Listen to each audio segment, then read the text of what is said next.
On l'attribue souvent aux grands mystiques, pourtant la grâce peut toucher tout le monde, même les gros balèzes. Dans le langage commun, la grâce désigne la beauté d'une personne souriante ou rayonnante. Une qualité intérieure qui se voit à l'extérieur, un don. Mais la grâce est aussi l'aide par laquelle on réussit à faire ou obtenir quelque chose, comme la fameuse grâce présidentielle, qui permet à un prisonnier d'être libéré de sa peine sans qu'il ait besoin d'agir pour cela. La grâce divine nous renvoie aussi à ce don gratuit. Alors qu'en matière d'offre ou de remise, tout est toujours soumis à condition, c'est cette gratuité de la grâce qui nous surprend le plus.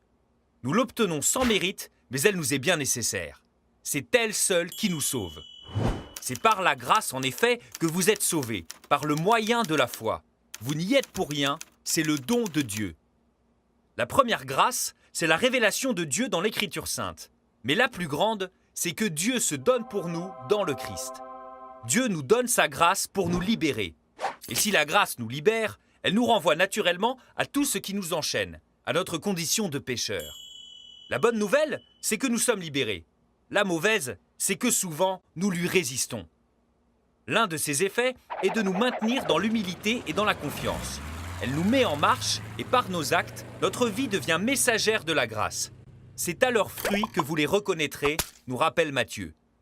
Et parce que nous sommes graciés, libérés de tout ce qui nous enchaîne, nous sommes libres à notre tour de rendre grâce à Dieu.